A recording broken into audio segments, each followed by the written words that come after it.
Good morning students. আমরা last দুইটা class দেখেছিলাম বাস্তব সংখ্যার উপরে লসাগু, গসাগু,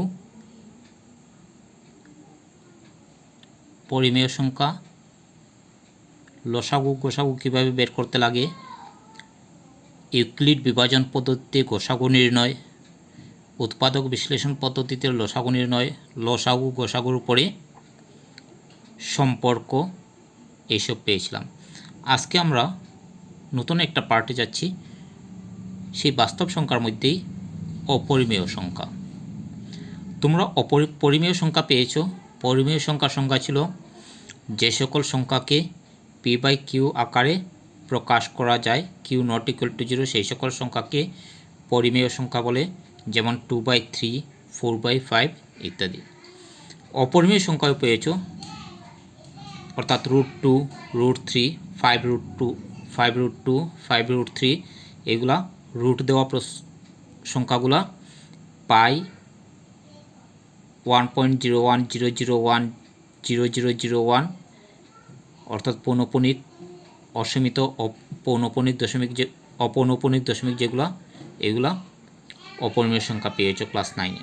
অর্থাৎ অপরিমেয় সংখ্যার সংজ্ঞাটা হচ্ছে যে সকল সংখ্যাকে P by Q, Q not equal to 0 আকারে প্রকাশ করা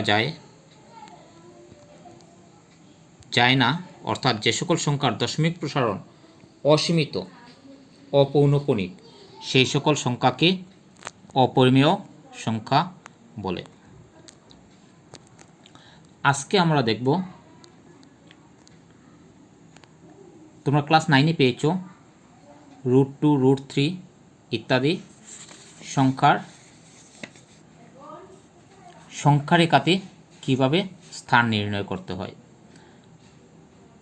এখন আমরা দেখছি আজকে একটা যে √2, √3 এই সকল সংখ্যা যে অপরিমেয় সংখ্যা, সেই সব কীভাবে প্রমাণ করতে লাগে।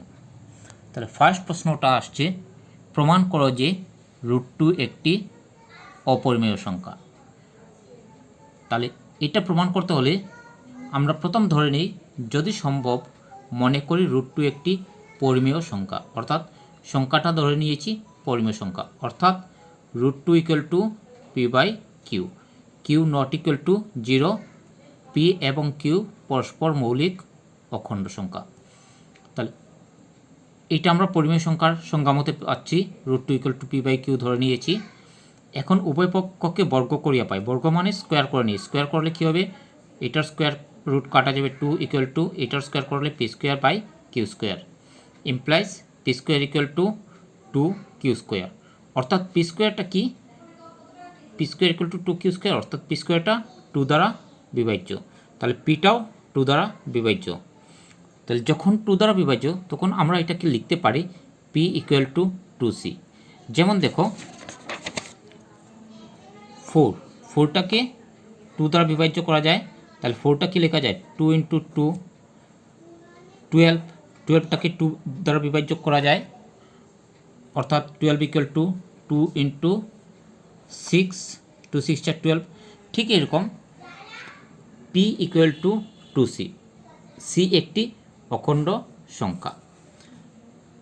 P square equal to 2 Q square আমরা সমীকরণ 1 ধরে নিয়েছি, সমীকরণ 1-এ পি এর মান বসাইয়া পাই, তার সমীকরণ 1-এ পি এর জায়গাতে 2c whole square equal to 2 Q square, 4c square equal to 2 Q square, এইটাকে বাম ইমপ্লাইজ 2 দিয়ে ডিভাইড করলে 2c square equal to Q square, Q স্কোয়ারটা লেফট সাইড নিয়ে আসি, Q square equal to 2c square, implies Q square equal Q square, ঠিক আগেরটার মতো পি স্কোয়ার 2 দ্বারা বিভাজ্য, অর্থাৎ কিউ স্কোয়ার 2 দ্বারা বিভাজ্য, তাহলে কিউ 2 দ্বারা বিভাজ্য। তাহলে দুইটা থেকে কি দেখা যাচ্ছে, পি 2 দ্বারা বিভাজ্য এবং কিউ 2 দ্বারা বিভাজ্য, সুতরাং পি এবং কিউ উভয়ই 2 দ্বারা বিভাজ্য, অর্থাৎ পি এবং কিউ এর সাধারণ উৎপাদক 2। কিন্তু আমরা শর্তে ধরেছিলাম কি, পি এবং কিউ পরস্পর মৌলিক অখণ্ড সংখ্যা, অর্থাৎ মৌলিক অখণ্ড সংখ্যা কি সাধারণ উৎপাদক হবে না, সেই জন্য অর্থাৎ পি এবং কিউ এর সাধারণ উৎপাদক 2, যাহা অসম্ভব, কারণ পি এবং কিউ পরস্পর মৌলিক অখণ্ড সংখ্যা। তাহলে অতএব √2 একটি অপরিমেয় সংখ্যা।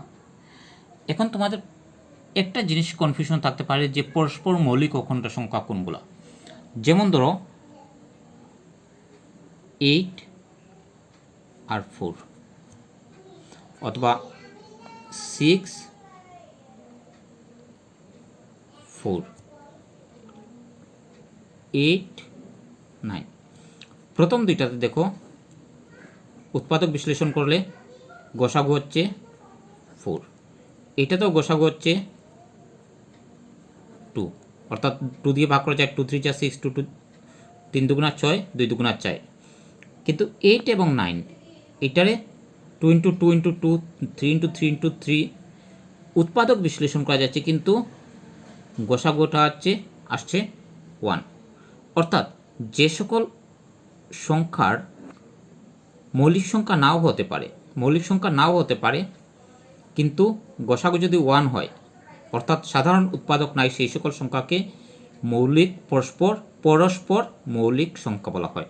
অর্থাৎ পি এবং কিউ পরিমেয় সংখ্যার সংজ্ঞাতেই আসে Q not equal to 0, P এবং কিউ পরস্পর মৌলিক অখণ্ড সংখ্যা, আমরা শর্তের মধ্যেই ধরে নেব।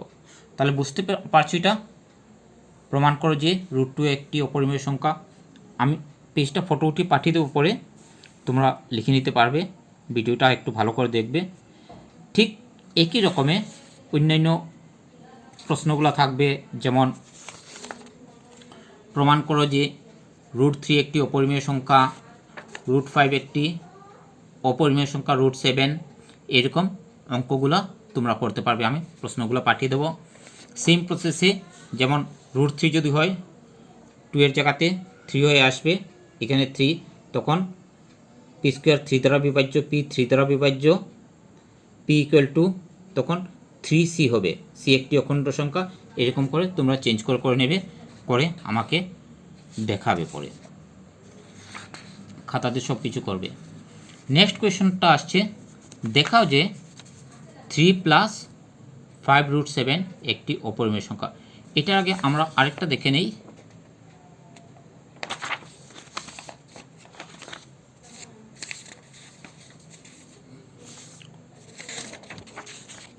প্রমাণ করো যে 5√3 একটি অপরিমেয় সংখ্যা। যদি সম্ভব ঠিক আগের মতো মনে করি 5√3 একটি অপরিমেয় সংখ্যা, 5√3 = p/q, q not equal to 0, p এবং q পরস্পর মৌলিক অখণ্ড সংখ্যা, √3 = p/5টা ডান দিকে নিয়ে এসেছি 5q। অর্থাৎ আমরা যে রুটের টার্ম যেটা অপরিমেয় সংখ্যা যেটা আমরা বাম দিকে নিয়ে আসি, √3 = p/5q। তাহলে এখানে পিও অখণ্ড সংখ্যা, কিউ অখণ্ড সংখ্যা, 5 অখণ্ড সংখ্যা, p q 5 অখণ্ড সংখ্যা। তাহলে p/5q যখন অখণ্ড সংখ্যা আসছে, এটা হচ্ছে পরিমেয় সংখ্যা। অর্থাৎ ডান দিক যদি পরিমেয় সংখ্যা হয়, অটোমেটিক √3টাও পরিমেয় সংখ্যা হতে লাগবে, হুইচ ইমপ্লাইজ √3 একটি পরিমেয় সংখ্যা, যাহা অসম্ভব, কারণ আমরা জানি যে √3 একটি অপরিমেয় সংখ্যা। দেয়ারফর 5√3 একটি অপরিমেয় সংখ্যা। আরেকটা দেখাচ্ছি, 3 + 5√7 একটি অপরিমেয় সংখ্যা। যদি সম্ভব ঠিক আগের মতো মনে করি 3 + 5√7 একটি পরিমেয় সংখ্যা, 3 + 5√7 = p/q, q not equal to 0, p এবং q পরস্পর মৌলিক অখণ্ড সংখ্যা। ইমপ্লাইজ 5√7, 3টা ডান দিকে নিয়ে নিয়েছি, 5√7 লসাগু নিয়েছি q, p-3q, √7 = p-3q, 5টা নিচে নিয়েছি 5q। অর্থাৎ আমরা √7টা আলাদা করে নিয়েছি, বাকি সব সংখ্যাগুলো ডান দিকে নিয়েছি। এরকম থাকলে শুধু রুটের টার্ম যেটা থাকবে বাম দিকে রাখবে, বাকি সবটা যোগ বিয়োগ পদ্ধতিতে সরল করে ডান দিকে নিয়ে নেবে। তাহলে p q 3 5 সব কিছু অখণ্ড সংখ্যা আছে, তাহলে p-3q/5q একটি পরিমেয় সংখ্যা হবে। তাহলে এটা যদি পরিমেয় সংখ্যা হয়, √7 পরিমেয় সংখ্যা হবে, হুইচ ইমপ্লাইজ √7 একটি পরিমেয় সংখ্যা, যাহা অসম্ভব, কারণ √7 একটি অপরিমেয় সংখ্যা।